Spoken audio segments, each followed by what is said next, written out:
I'm concerned that they're going to say, hey, national emergency, turn in your silver. There's precedent for it. Franklin Roosevelt did it. There's a different reason for it this time. We're about to go to war. North Korea has sunk one of our ships in the Pacific. We don't have a silver stockpile. You got to turn in your silver. We need to have hoarders and speculators holding the country hostage, and we don't need them profiting from the country's misfortune. So we'll pay them a low rate, $2 an ounce, and they won't have to worry about paying capital gains tax. We'll excuse them for that. Now, I know I'm painting a real bleak picture, and it isn't what people want to hear.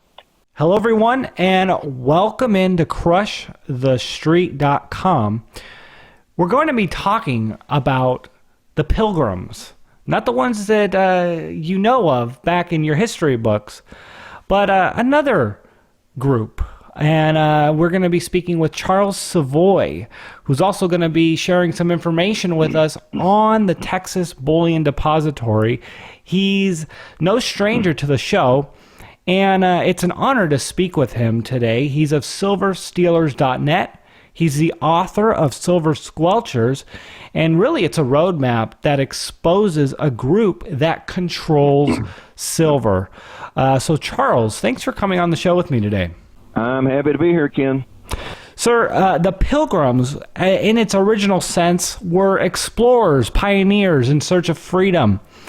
And the Pilgrims that we're going to be discussing today seem to have a much more nefarious motive.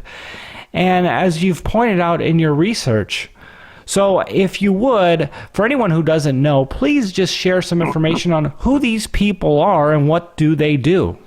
Well, Ken, actually, they do connect direct to the historical Pilgrims that came from England in the early 1600s, and they formed Massachusetts Bay Colony, Plymouth Bay Colony, Connecticut Colony, et cetera, et cetera. And, of course, the Dutch came over and founded New Netherland, which is New York State, and New Amsterdam, which became renamed as New York City in 1664. The Dutch and the British had a conflict, but at some point in the late 1600s, they reached a concordat, and the Dutch and the British are actually partners in globalism today. And this group called the Pilgrims Society in London, founded in 1902, and the Pilgrims of the U.S., founded in 1903, is it's a transatlantic alliance of big, old-line, rich people, and it's sponsored by the British royal family. And from my look into this group, what I'm about to say might irritate some people, but I really don't see the Rockefellers or the Rothschilds on top of the heap. I see the royals on top of the heap. I've had to rethink my opinion on all this, and in the U.S., it's primarily wealthy Episcopalians with other groups like Jews being scapegoated as the leaders like George Soros when it's the Episcopalians. And in the 1770s, the Revolutionary War was going on, and the Church of England over here was getting a lot of heat for being a crown institution.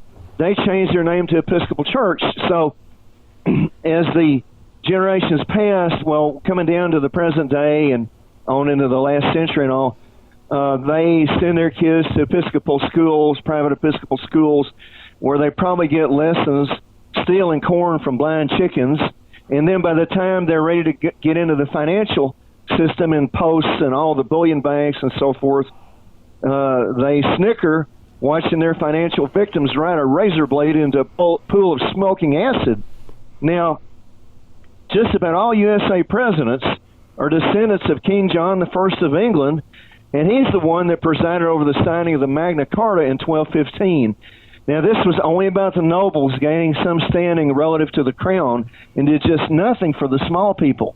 In fact, there's a group called the Baronial Order of the Magna Carta, run by Pilgrims Society members, descended from the nobles who met the king at Runnymede over 800 years past. And there we are. Just like the movie Braveheart showed the king running an influence network with nobles. So today, still in 2017, we have the Windsors, British royals, running this secret organization called the Pilgrims, with so many of the big rich, especially the longer established rich, in league with these royals. Now, I want to go through, barely a dozen and a half examples, and I'm going to try to be brief on some of them because I know our time is limited. But the first two are going to be members that I've actually mentioned before, but maybe most of your members haven't picked up on that. But the Daily Mail newspaper, September 15, 2012, reported that a descendant of William the Conqueror, His Grace the Duke of Westminster, Major General Gerald Cavendish Grosvenor, also known as Viscount Belgrave, who according to sources literally owns London, was spending $500 million refurbishing one of his string of mansions. His wife, Natalia, descends from Tsar Nicholas I of Russia, whose wealth in modern terms is expressed north of $300 billion. The Duke owns skyscrapers and prime real estate in 70 cities around the world, including the Wells Fargo Tower in Los Angeles, which there's always Pilgrims Society members running Wells Fargo Bank. Okay, the Duke's antecedents and conniving USA Pilgrims members bought Tokyo, Japan real estate just after World War II and made 70,000% gains. This was the Pilgrims Society Inner Circle member who suddenly passed away last August at age 64 and busted hell wide open like Imhotep in the Mummy movie. That's my opinion, of course. His son, the 7th Duke, will seek to outdo his bully accomplishments, including drastic, near bone-breaking rent hikes gouged against tenants in Paris. Grosvenor's family was part of the founding of the Bank of England in 1694, and by 1782, they operated a large merchant vessel shipping opium into China and were paid in silver for their garbage drug. The Duke created the Wheat Sheaf Group, a giant in agribusiness and hydropower, which proposes to use soldier fly maggots and treated sewage to feed the world's commoners, while his warmongering kind sits on fur-covered chairs and feasts on caviar seasoned with saffron, the world's costliest spice. The Duke's ancestors had over 20 members of parliament in their ranks. Gerald Grosvenor, his organization deals in leases running up to 999 years. Yes, and is in size to the Trump organization what Texas is to Rhode Island.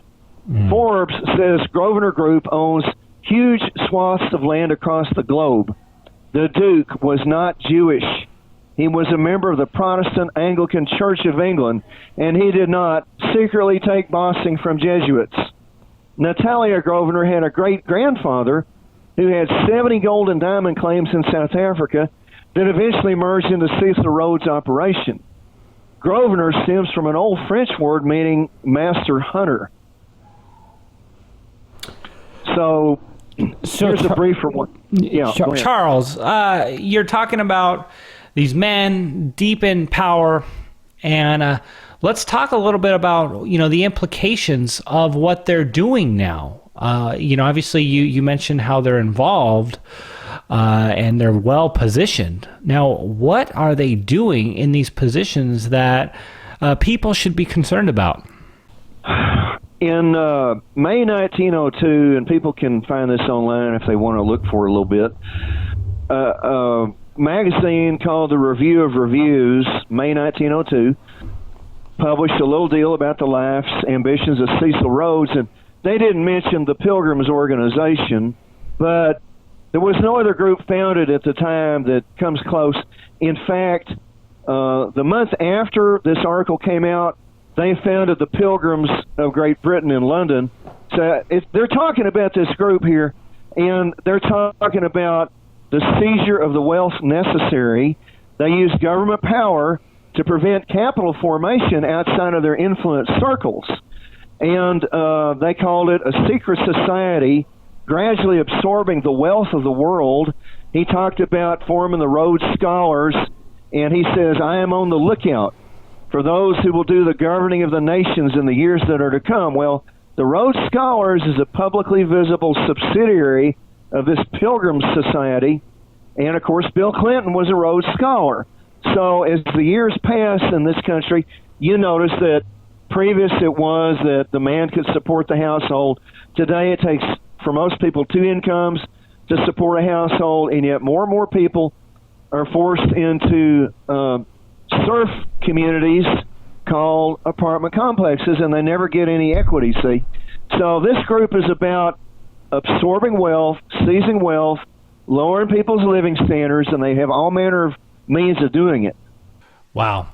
Well, Charles, if you wouldn't mind, maybe give an example or two as to what they're doing, and maybe start off with precious metals. Let's get into silver here.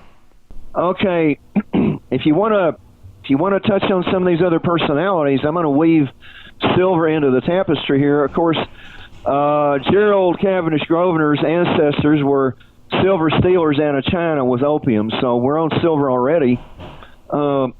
One of the other members I knew about previous to acquiring a number of recent lists, I've spent several $1,000s, okay, with a contact in the Netherlands who's a good researcher, and he goes over to London occasionally, and I have to pay the transit fares because he's not especially prosperous. But he's got into some City of London archives, which is almost a miracle. But anyway, that's how I got updated lists. But one of the other people I've already mentioned was Paul Mellon, Mellon. Now, his father was a Treasury Secretary in the 1920s, and he cheated U.S. silver producers out of $14 million. The details on that are in the Silver Stealers documentary. A biographer named William Hoffman noted of Paul Mellon that he controls thousands of companies. Seemingly a big exaggeration. However, his father was said by a congressional source to have illegally acquired more property than any other person on earth. He was known heavy holder of over 300 corporations, and today the Bank of New York Mellon represents $32 trillion of assets. That's not billion, that's trillion. Wow. Another Mellon has moved into Bitcoin in a big way, probably to engineer price collapses to shear the sheep, as they're always out to prevent capital formation outside of their circles.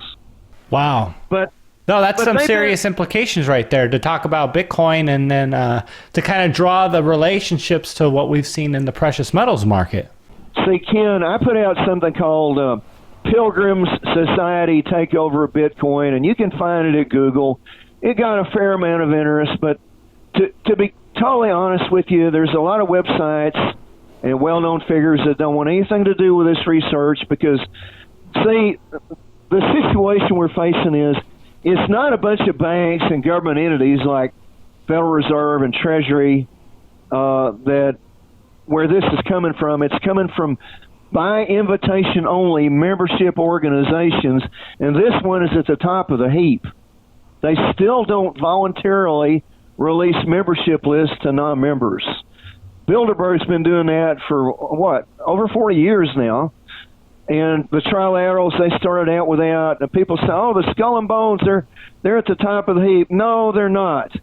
Because, for example, the Harvard University endowment is about $15 billion bigger than Yale. And then people get into skull and bones at age 18 to 21, but people that get the reins of power handed to them are generally over age 50 because their fathers are still holding the reins of power as long as they can hold on. Look at David Rockefeller. He didn't want to die, right? Sure. Well, what if, say, the only people that get into bones are people that attend Yale? But what if somebody goes out west and collects a string of mines and they get a fortune together that's bigger than anybody in skull and bones? So they're not a bonesman because they didn't attend Yale. Mm-hmm. The Pilgrims cover any university you want to talk about. So, and like I say, they're in government positions. Like Baron Lamont of Lerwick was Chancellor of the British Exchequer in the early 90s, and he held a lot of other top-level British government posts. Before entering Parliament, he was with Rothschild & Sons and Rothschild Asset Management. He's still involved with hedge funds, commodity funds, investment trusts, real estate, British Romanian Chamber of Commerce. He chairs the British Iranian Chamber of Commerce. I don't know what business they're going to do until after World War III, maybe.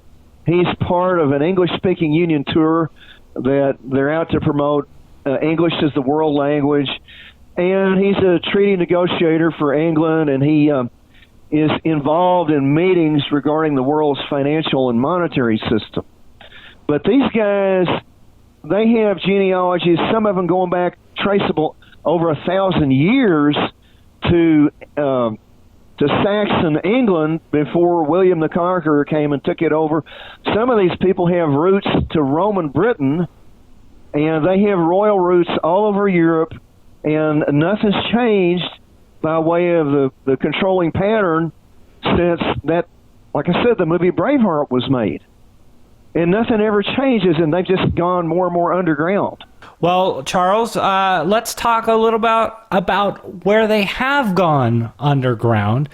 And you have here, and we talked about it in the pre-interview, the Aztec Club of 1847. So why don't you give the audience a little idea of what this has to do with and where the Pilgrims are involved with this? Well, we had a war with Mexico that was started because Mexico was unhappy when America annexed Texas, and so a war broke out between America and Mexico.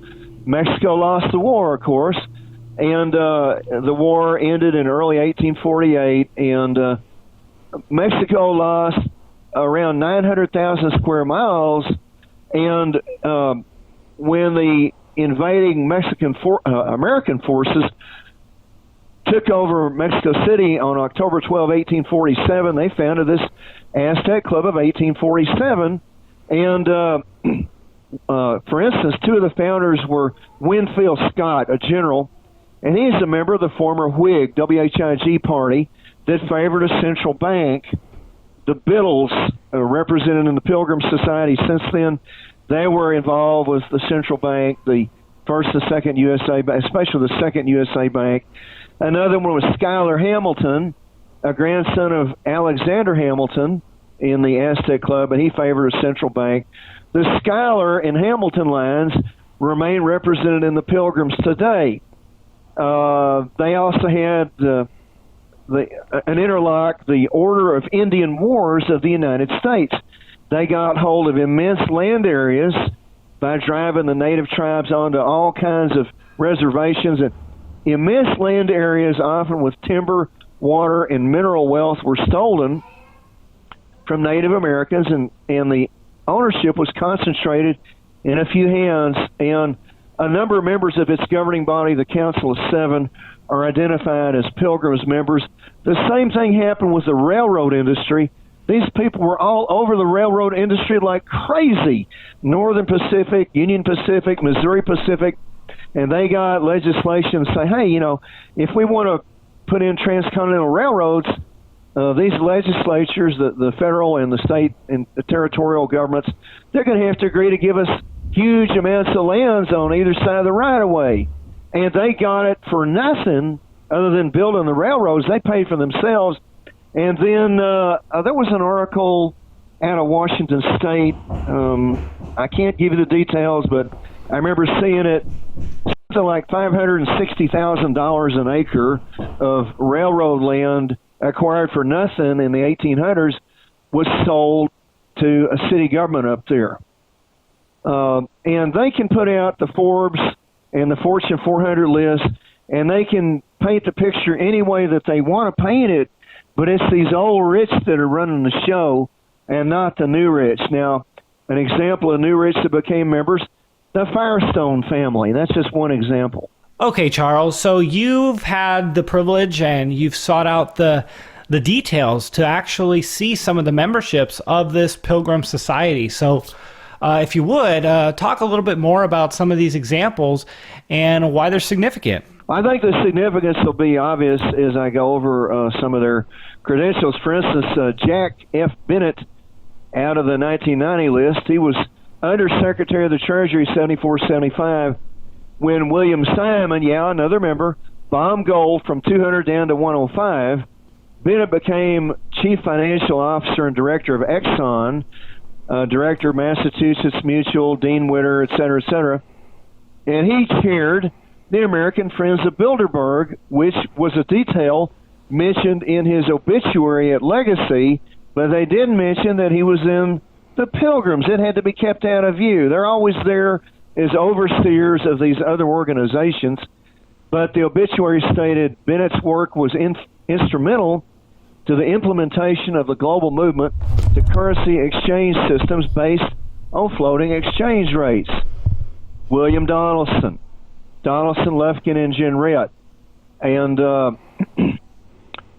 this guy was another big figure out of the government through Nelson Rockefeller. Donald Rumsfeld, he was a major silver price suppressor in the Nixon Cost of Living Council 71-72, which imposed a federal price cap of $1.61 an ounce on domestic mined silver.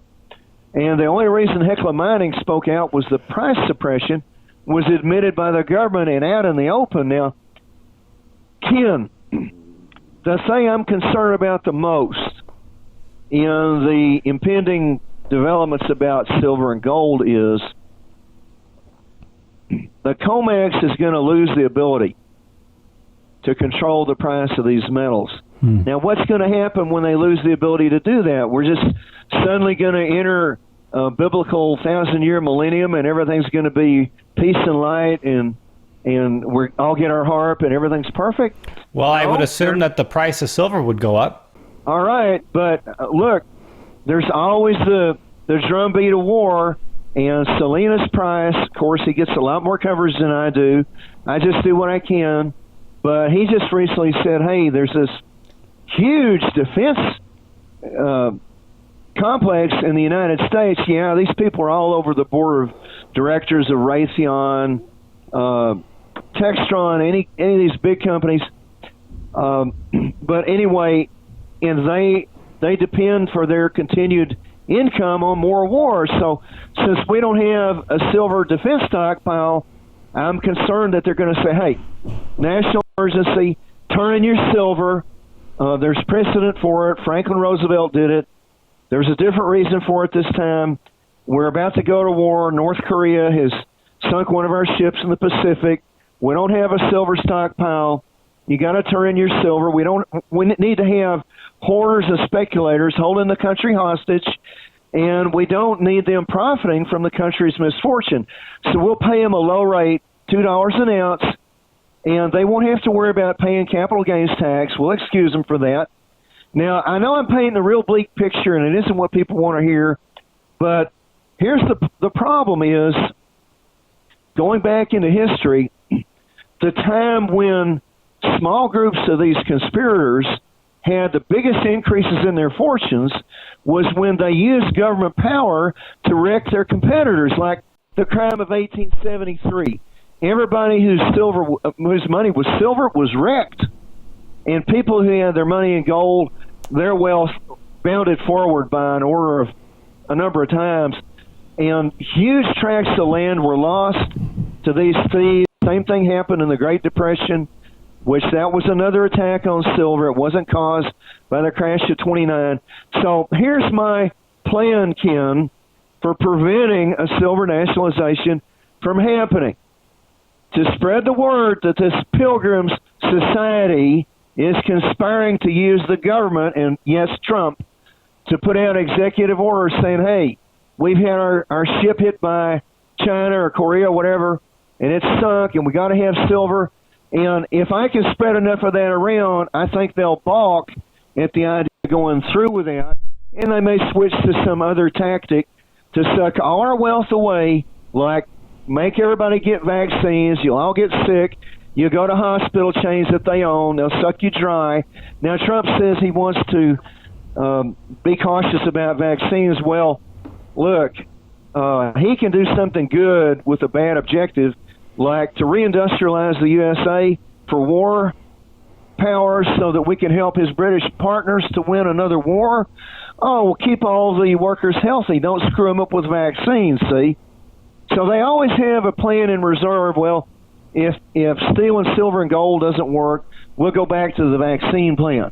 So they're always about, see, they crushed Howard Hunt Howard Hughes. I was thinking about the Hunt brothers. They got rid of the Hunts. I did that on Silver Squelchers number 18. 18,187 words of details on how Pilgrims members crushed the Hunt Arab silver play. And so these people, it just goes on and on. Okay, we're talking about Rumsfeld. His wife was named Joyce Pearson, Pierson, of one of these wealthy old-line Dutch colonial families. And one of her relatives headed Trans World Airlines. And, for example, William Simon, who was the Treasury Secretary, who attacked gold, well, he got on the COMEX governing board in 1980, and he's the one that led the charge on the COMEX as the most influential member to crush the Hunt Arab silver play. Guess who he married? Carol Girard. Girard, not like Lieutenant Girard from The Fugitive, but of the same Pennsylvania family, tracing to Girard of the first U.S. bank, who was Stephen Girard. He was the wealthiest person in America for many years, and he was the domestic power behind the first U.S. bank. And William Simon married a member of this Girard family. And this goes on and on and on. And I'm seeing all kinds of descendants, like we had a guy in the 1950s, Pierpont Morgan Hamilton. Well, he was an offspring of the Pierpont Morgan line and the Alexander Hamilton line, both wanting a central bank, both bitterly against silver. And this stuff just goes on and on and on. Peter Van Ness Phillip, 1995 list with J.P. Morgan Securities, father-in-law of Victoria Stillman Rockefeller. Well, the Stillmans, another prominent billionaire dynasty in the Pilgrims, and prominent in the founding of what is today Citigroup. And this stuff, it just goes on and on and on. Henry Livingston III, his ancestry is just off. It's just off the charts. I mean, Robert Livingston in 1803 added 803,000 square miles to USA territory with the Louisiana Purchase from France. So I know I can just go on and on and on and on and on. These are just a few examples. Sure. Well, hey, I appreciate that, and it's amazing what the research that you've been able to put out and connect a lot of dots for us. Charles, let's move over on to the Texas Bullion Depository. I know you have some new data on this that you want to share with everyone. What is it that people need to know regarding this? Ken, I would suggest if people want to look at the problematic aspects of the... And first of all, I want people to know I'm not against the depository. What I want is to see it be done right, like it ought to be. I don't want... you don't want to see roaches in the cornmeal, so to speak. If people will go to silverstealers.net and look at the top of the start page, they'll see a red text box saying Red Alert on Texas Bullion Depository. Click on that. That'll take you to a 34,826 word PDF on the depository. And in our little interview here, we'll just touch on some of the more obvious problems and in a very cursory way. Well, the first obvious problem is H.R. 483, the depository legislation, says the feds can't come and take the metal. Well, they had a real big party over that, and they're blowing their party favors out of their mouth, like that little gadget that used to come out like a tongue, like little kids. Oh, but for God's sakes, read the legislation. It says they can't take it, but other than by an authority of this state. They said that twice. So Texas still has civil asset forfeiture. Your property can be taken without your being convicted of a criminal felony. So do not deposit your metals in this depository until Texas gets rid of civil asset forfeiture. It didn't help matters that Trump met with Texas police in the White House in February, and he voiced a wish to destroy the career of a Texas lawmaker who wanted to end civil asset forfeiture. This president will not support your right to own anything, much less gold and silver. Now, in 2013, a man named James Leonard was stopped for traffic violation on what police say is a well-known drug highway in Texas. During the stop, they found a safe in the trunk of the car. They found $201,000 in the safe and a bill of sale for a home in Pennsylvania, which belonged to Lisa Leonard, his mother. Well, police grabbed the money, claiming, without proving it in criminal court, that it was related to a drug sale. Well, now Lisa Leonard is suing, arguing that police violated her due process. So recently, the U.S. Supreme Court declined to hear her case. Now, ironically, I find this woman claims to be an IRS agent. Well, that may be poetic justice, but it's still a bad principle for everybody else, because civil asset forfeiture is a witch hunt that you're accused by itself. Just being accused means you're guilty. So if you're not in law enforcement, oh, that's a felony right there, blah, blah, blah. So we hear bellowing prattle, only drug dealers carry cash. What's next? Only drug dealers and terrorists use gold and silver? The depository bill makes that prospect dimmer. However, the environment in which this depository is being created is still bad, with civil asset forfeiture on the scene. Horrible evil is done in the name of doing good. But if metals accounts in the Texas Depository start being seized by civil asset forfeiture, word would get around and no more accounts would come in from Texas or anywhere else. It does appear, however, that many tax consumers would rather perpetually dine on hog vomit rather than respect private property. Now, we have some legislatures here trying to rescind civil asset forfeiture, and they get accused of trying to help the drug trade. Well, that's nonsense. And we may wonder if they're going to be retaliated. Well, Ken, I moved all my metal over to a place in New Mexico late last summer. Okay, let's just say it's somewhere between the mountain and the desert.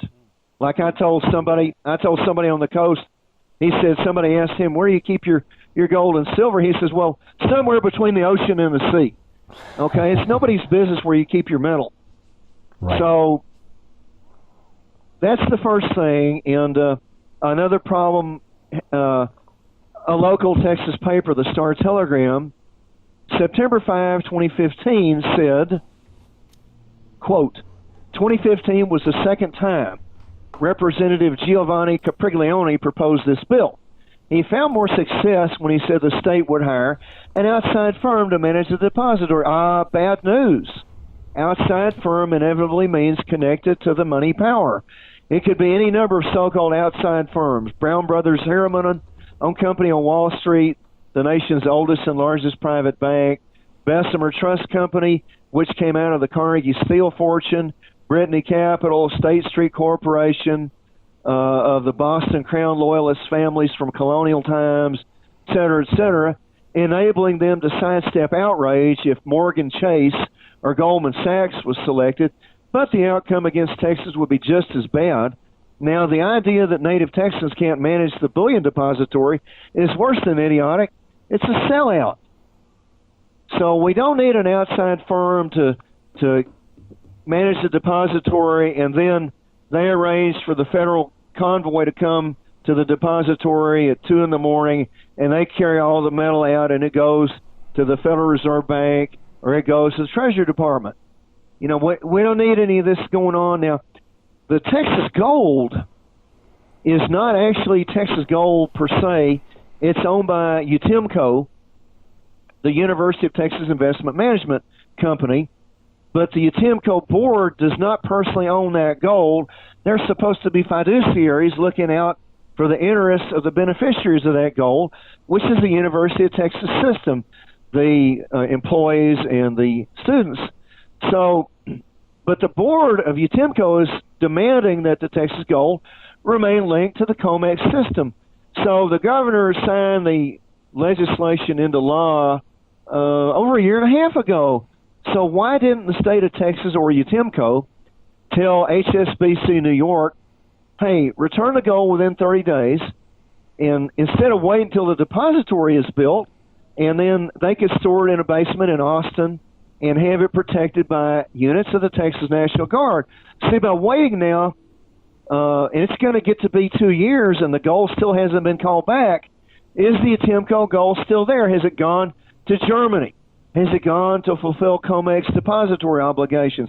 Is it somewhere out there in a triple rehypothecated daisy chain? See, so some of these board members include former Navy Admiral William McRaven. He's a Atimco director. He's also insinuated himself to be chancellor of the University of Texas system with 231,000 students and employees. Now, McRaven is also a director of the Council on Foreign Relations, which is a direct subsidiary of the Pilgrims created in 1921. So I think McRaven, if I had an up-to-date list, he would be in the Pilgrims roster. So McRaven won Navy awards for rifle and pistol marksmanship, but he opposes campus carry for UTA students, which was approved by the legislature and signed by the governor. So this guy's at defiance with the will of the elected representatives. He's at defiance against the people. And we may recall in 1966 that a sniper named Charles Whitman, who was on psychiatric medications, that was 68. But people didn't have a way to shoot back, see, except a few police that got there after the fact. And, in 1961, John Wayne said in a movie, Texas needs every man and every gun, but what we need to be rid of is flakes like McRaven. Now, Phil Adams is another Atimco director. He's a member of the Texas Public Policy Foundation. Chair of the TPP is crook name of Wendy Graham, who headed the CFTC from 88 to 93, and then she became an Enron board member. So the Atimco directors are running with crooks. There's another one named Lee Hobson out of Dallas. He is a CFR member, which in the end, the effect of that is the same as if he's in the Pilgrims. He might be on the waiting list for membership. Hobson is an Episcopalian, which Church of England. Now, let me see. Hobson started with Goldman Sachs. And see, so he's against the Atimco gold coming back to Texas. And then there's this guy named Edwin Truman, a fellow at the Peterson Institute for International Economics, named after Pilgrims Society member, billionaire Peter G. Peterson, former Commerce Secretary. He's an understudy of David Rockefeller, who became a member of the Pilgrims in 1949. Yeah. So anyway, Edwin Truman says, oh, don't move the Texas gold back to Texas. That's just crazy. Now, another trustee of the Peterson Institute is Lynn Forrester de Rothschild. Now, the Rothschilds, behind the scenes, through Cecil Rhodes, were one of the founders of the Pilgrims. So the Texas gold is in HSBC, New York, and another Peterson Institute manager is Douglas Flint, who heads the HSBC group in London. Yeah, he's probably a Pilgrims member, but this group will not make membership rosters voluntarily available. They say all we want to do is promote friendly relations between America and the Commonwealth, the United Kingdom. Well, look, Ken, if that's all they want to do, why do they have to keep their identities secret to do that? So, so Paul Volcker, he's the one that broke the hunts out of 60 million ounces of silver by 1986. He's a Peterson Institute trustee, and the Peterson Institute says, don't bring the gold back to Texas.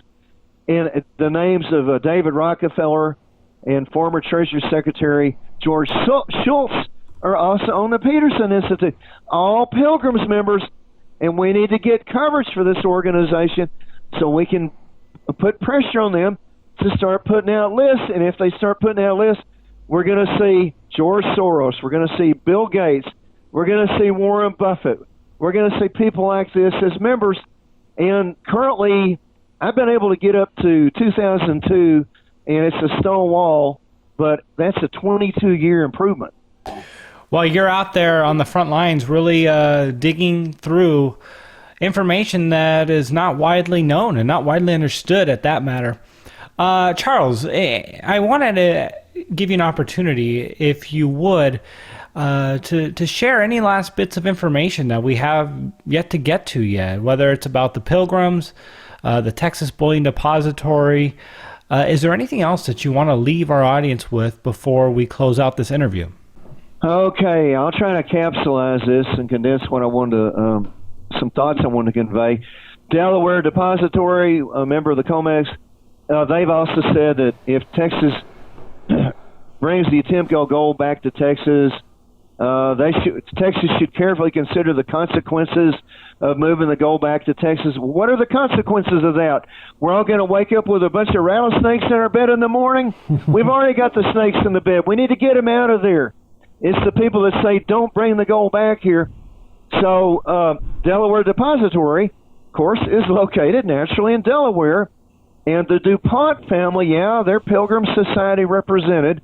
They're also longtime Silver Users Association members. But guess what?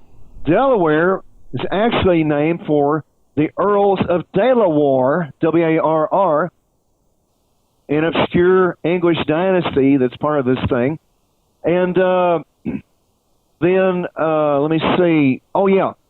People are offering to store the Texas gold, saying that, you know, Texas is just incompetent. We're just a bunch of retard mongoloids. We don't know which way's up. One of these companies is Malka Amit, which they ship gold and diamonds around and all that.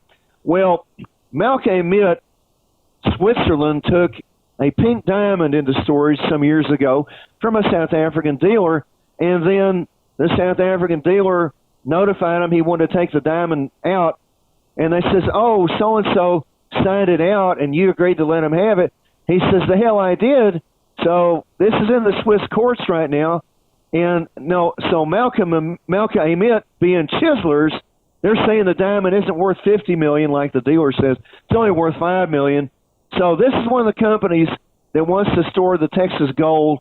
Another one is Dillon Gage, based in Dallas. Now, I get Dillon Gage silver through a local dealer, and the silver's perfect. It's good silver. But Dillon Gage is saying CME membership would give the Texas Depository a certain reputational weight. Well, I don't know. To me, that's kind of like, you know, Charles Manson being on the choir boys is giving it a reputational weight. Brinks offered to store and handle the Texas gold. Well, the chairman of Brinks is a trustee of Colgate University, and that goes back to a financier named Colgate Hoyt of 55 Wall Street, who married General Sherman's niece, the same General Sherman who destroyed Georgia. And his brother, John Sherman, was Treasury Secretary, a big part of the Coinage Act of 1873, which pauperized several million people, and they lost their land because silver was demonetized. And all this gets back to Brinks today. And, oh, yeah, which one of these was it? Was it Brinks? Yeah, I think it was Brinks that sometime last fall they had $1.5 million worth of gold stolen out of the back of one of their security vans on a sidewalk in New York City. Maybe you heard about that. Well, you know what? We need the Texas government to do a number of things. We need to nix this outside firm managing the depository. They need to get rid of civil asset forfeiture, respect all private property rights. President Madison said, where an excess of power prevails, property of no sort is duly respected. There's too much temptation to greed, see? So they also ought to put out a bunch of resolutions that there's no pressure on Texas residents or businesses to come into the depository. If people want to exchange gold and silver or platinum group metals from one hand to another in exchange for goods and services, they can do that. And the state must warn the Postal Service and other shipping companies to not interfere with commerce relating to shipments of precious metals or diamonds if they come under pressure from the D.C. government to do that. If the mega banks force a bail-in on the part of their depositors, like, well, you can't get your money, but here's shares. Oh, and by the way, they're non-voting shares, and it's collared stock at a low price, blah, blah, blah. If they do that, the Texas government, state of Texas, should seize all the buildings owned by the mega banks in Texas and all their holdings in Texas. And, there's an SMU professor, Cal Gilson, who is an ex-CFR member, and he said, well, the Texas goal is just as well off in New York. Well, guess what? Gilson is a former director of the Tower Institute at SMU, named for a long-term senator from Texas, John Tower, and he voted yes to the Coinage Act of 1965, getting silver coins out of our money. Now, on February 23, 1982, the Pilgrims Society London hosted John Tower. I can prove that if anybody wants to get me to prove it. They can just use the contact form at Silver Stealers. I'll send you all the proof you want. Well, I'd love to see it. And I'd love to, I have your contact information, obviously. Charles, again, is there anything else that you wanted to leave our audience with? I don't want to cut you short, and you're giving us an amazing amount of information. And is there anything else that you feel that would be important for our audience to know regarding the Pilgrims and the Texas Bullion Depository? I'll try to be as brief as I can. That's a tall order. But the Pilgrims organization on both sides of the Atlantic, it functions as a type of senate for the big rich. In other words, you can have a family. The best example I can think of is the Guggenheim family, who've never been paternally represented in this group, so far as I know, but they've had maternal representation. So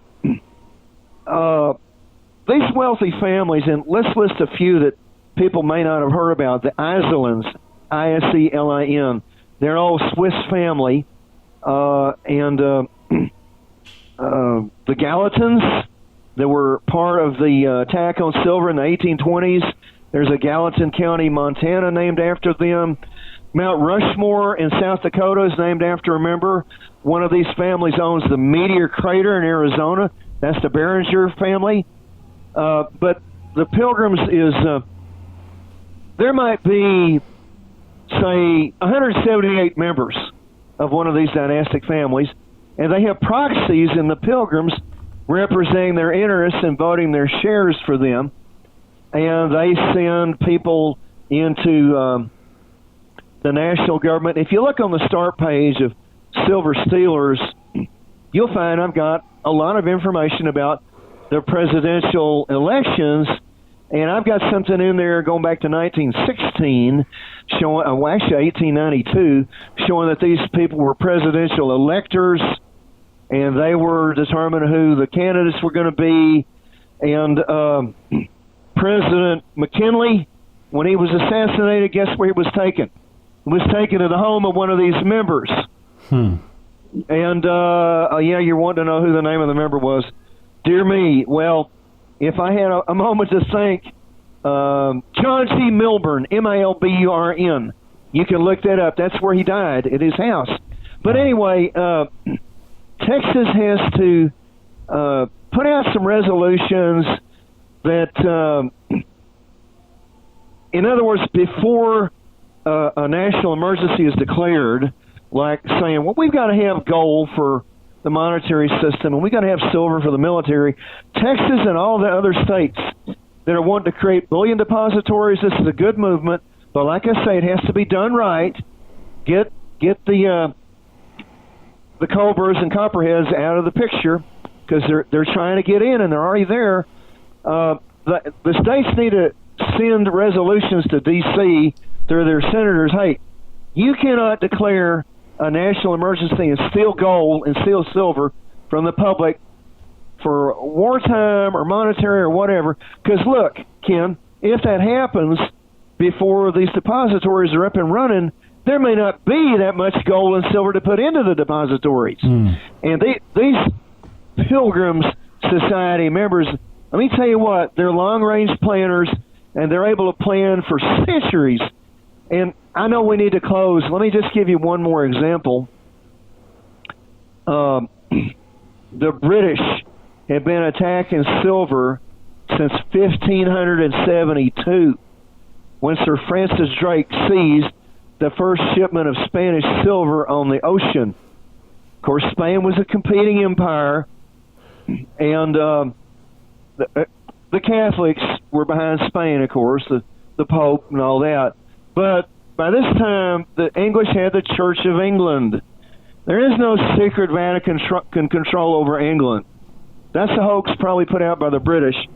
But anyway, the British have held a whip hand in world affairs, especially since the Spanish Armada fell to England in 1588.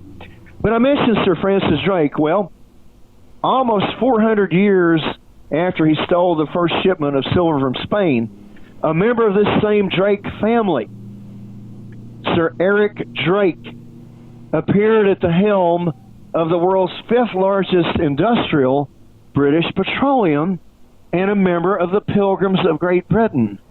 Wow. Well, Charles, you've certainly showered us with nuggets of wisdom today, and a lot of stuff that I think, people should definitely look into and see for themselves if this is lining up.